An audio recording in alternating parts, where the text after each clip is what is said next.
Super Bowl 59. Blowout city. Philadelphia, which came into that game on a wrecking, just a massive, just hammering everybody.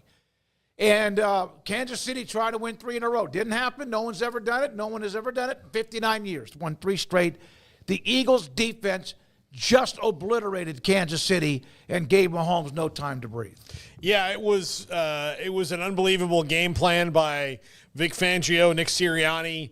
Jalen Hurts played out of this world, save for a couple mistakes he made. But the Eagles spent the last 2 years figuring out what they had to do to win it after coming up short in that classic game against the Chiefs a couple years ago. Maybe Jalen Hurts' best ever career game was in that Super Bowl. He was absolutely fantastic in the game. And they did it by drafting a lot of Georgia players, but also admitting, like, okay, where can we go get better?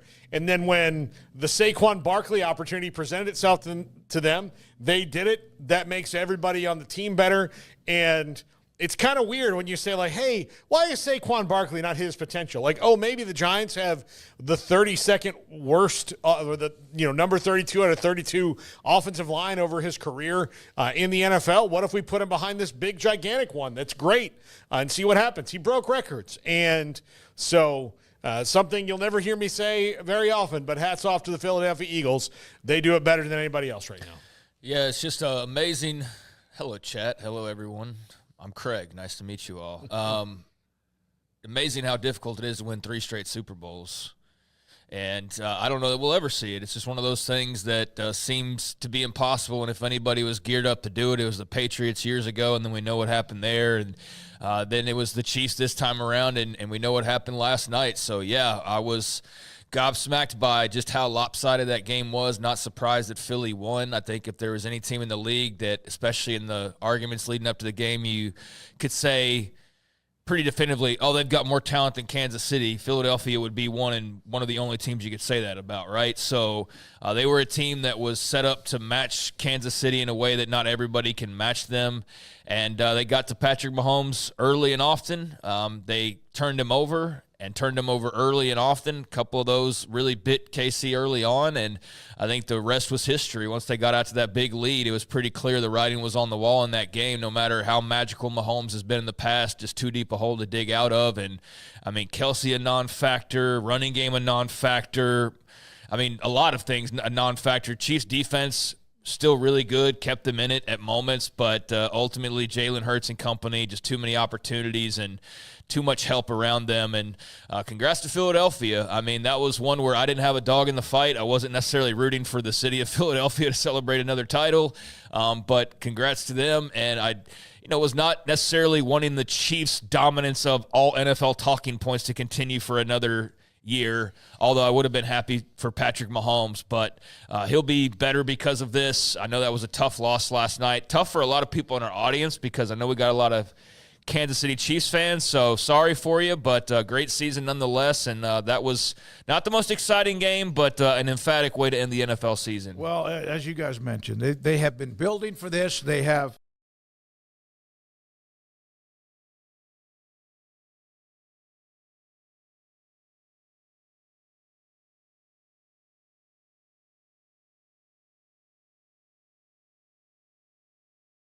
young, also experienced, all pros, Pro Bowlers, future Pro Bowlers.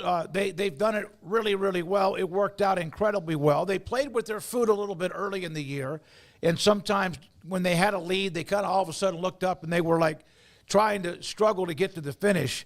Howie Roseman, this is a tweet about his offseason. He hired Vic Fangio, defensive coordinator, drafted Quentin Mitchell, Cooper DeJean, who, of course, had the pick 6, Zach Bond. He's just a guy. And he ended up being all-pro as a linebacker. He was everywhere. He also had a pick last night. Re-signed a guy that was going to cost some money in Gardner Johnson, hired Kellen Moore, signed Saquon Barkley, and also signed Mekhi Becton.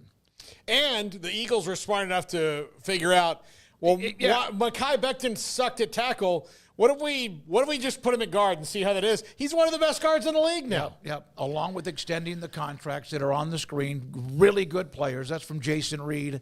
That's what the Eagles did. They protected their own and went out and found some others. Yeah, it's good GMing. I mean, succeed in the draft, succeed in free agency, and take some guys maybe who aren't working out elsewhere and find a way to make them work for you. That Cooper DeJean pick 6, I mean, that was an incredible play, incredible read of Mahomes, and just at the right moment, kind of felt like a dagger in the side of Kansas City of like, they're in real big trouble. They might not find their way out of. And sure enough, they never did. But, yeah, I mean, they've been a well-run organization. There's a reason why they've won a couple Super Bowls here in recent memory.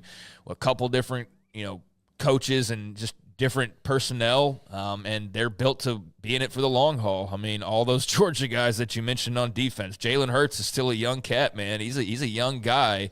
Devontae Smith's a young guy. Saquon Barkley's a young guy. They're not like an old veteran all-star team that you see a bunch of guys trying to chase rings at the end of their careers. There's still a lot of young guys, and that's what's scary about Philadelphia is it really does feel, although we're all guilty of doing this way too much, of like it feels like they're just getting started, but I mean, with Philadelphia, I don't know how many Super Bowls are in their future beyond this, but they are built very well, obviously, for the now and even moving forward as well. Yeah, they're built in, like, they have a window here of really good players under contract. They manage the cap really well. So, again, we don't know what's going to happen. And injuries, different things happen, all that. Coaches, Vic Fangio leaving could have, say he retires, Maybe the Adelsons buy the Eagles and just send, Jordan Davis to somebody for no reason overnight or something like that, I don't know. I was not going to approach that. Yeah. Oh, we're going to talk about that at some point. I've been off for a week. I got to talk about Luka at some point. I just want you to be in a good place, Craig, to talk about it. I'm not. Paul. Yeah, but you shouldn't be. Well, I mean, if Anthony Davis doesn't have injury issues. Smokey, by the way, when we were driving back from the airport on Friday, a truck passed us and on tape, like just yellow masking tape on the back windshield said F Nico Harrison. Oh, yeah, my God, yeah. More power to whoever that was, absolutely. But no, I mean, barring just complete dumbassery from your ownership, you should be set for the long haul.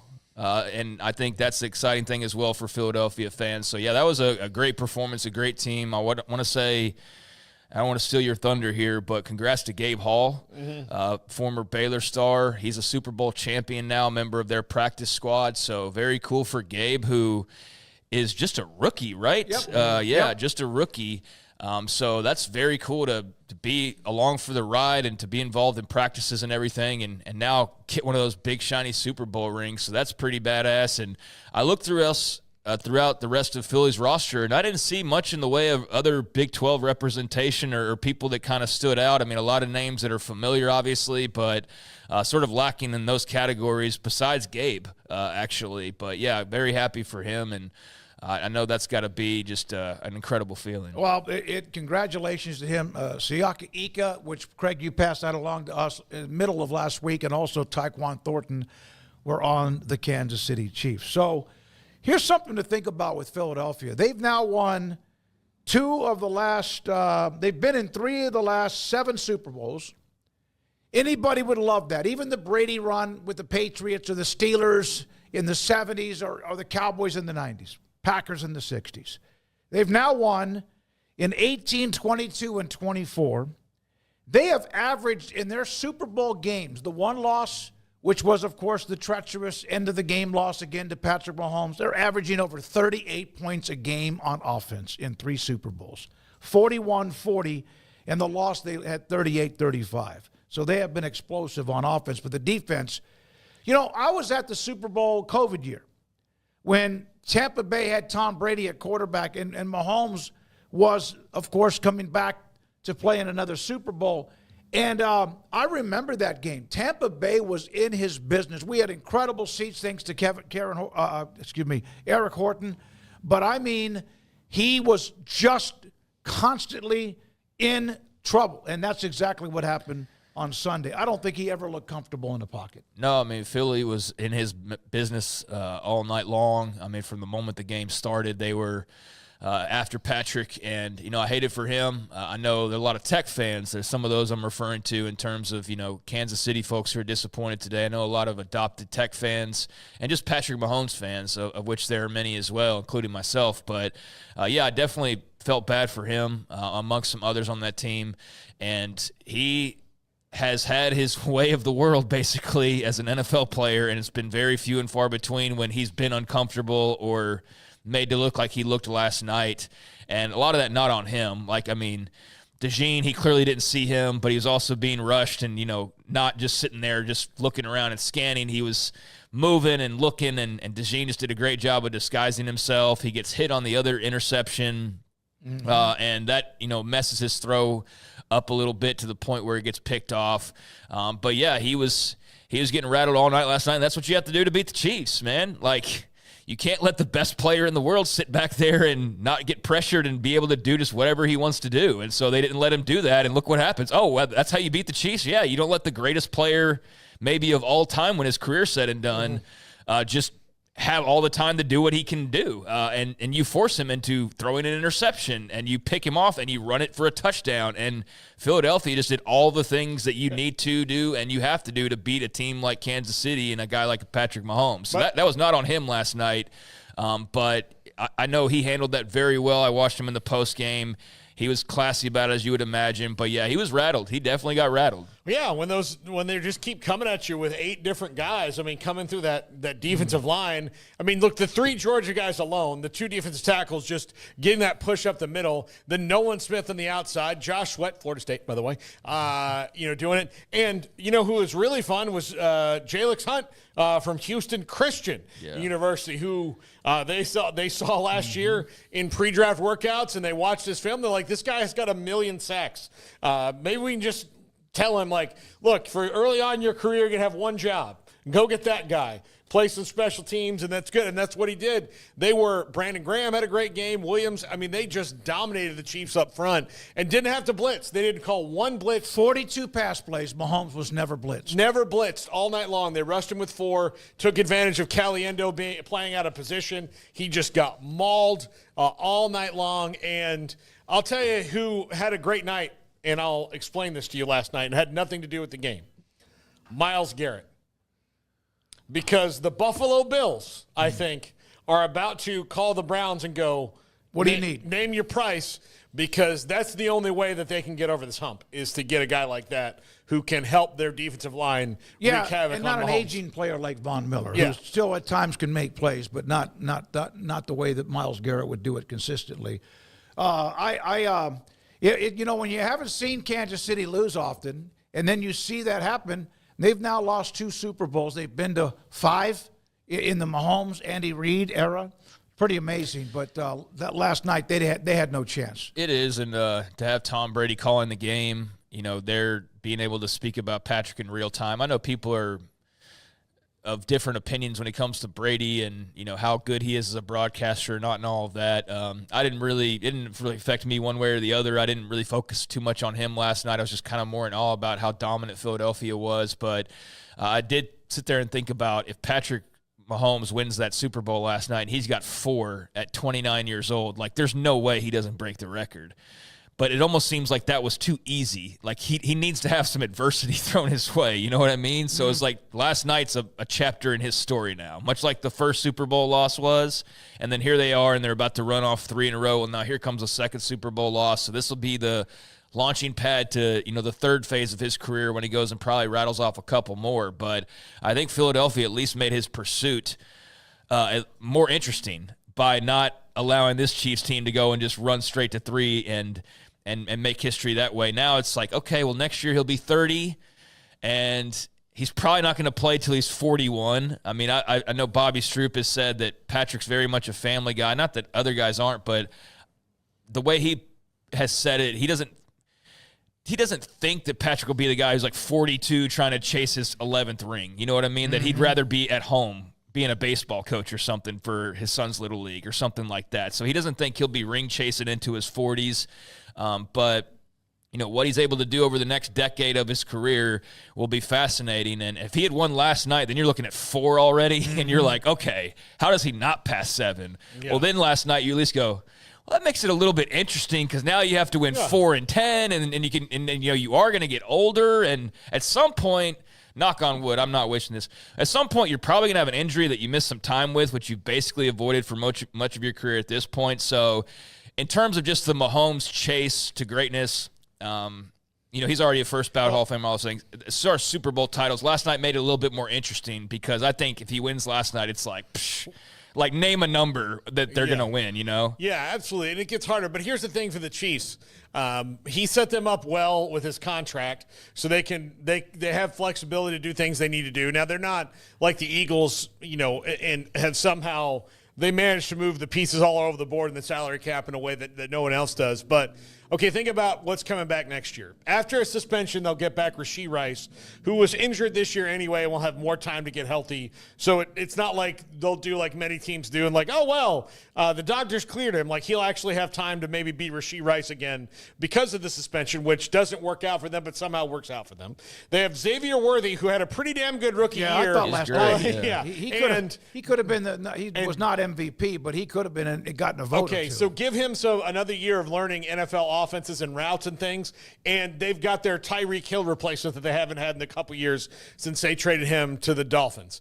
Who knows about Kelsey, but they'll address their situation in the offensive line. The defense isn't losing hardly anybody. They'll draft well, they'll add well. So the Chiefs are going to be right back here. We'll see how now the rest of the league responds to what the Eagles did and go, okay, how do we put together a defensive line that can be at least comparable to what the Eagles did last night, because that was the key to the entire game. And also how the league chases what the Ravens and Eagles did, signing big-time running backs or making a new commitment to bell cow running backs after those two moves proved to be probably the best in free agency all year long. Well, I know one thing. The Eagles did it methodically. They just butchered some people, and the defense played out of their gourd. And Jalen Hurts, what a story, huh? Loses his job in a national championship game. Tua comes in. He's the hero. Jalen Hurts goes to Oklahoma, has a really good run there, and it just seemed like everything he's done has always been class. And for him to be able to play that way, hit a couple of really nice throws, and just handled the game. Had the same almost identical stats to when he lost to Kansas City, 38-35. Passing yards, also rushing yards. He is something else. I'm proud for him because he's not thought of in that group with Mahomes and Burrow. And he gets a lot of unnecessary criticism, I believe, because all he's done really is win. He hit the wall at the end of last year, but I'll compare what happened to them a year ago to Florida at the end of Tebow, where they had this great run, they lost, and then it just kind of went off. And then they addressed it, and then this year, Ohio State and Philly have very similar situations. Okay, Nick Sirianni, Ryan Day, not really highly thought of in the elite coaching categories, even though all they've done is win, right? People, Nick Sirianni yells at people. He's kind of a crazy man. We don't like him. Ryan Day, his own fans are like, what a jagweed this guy is. He can't beat Michigan. We hate him. And then they both rattle off this year. Mm-hmm. They did everything they needed to do from organizationally to get their team to win. And so, yeah, I mean, there's a lot of similarities.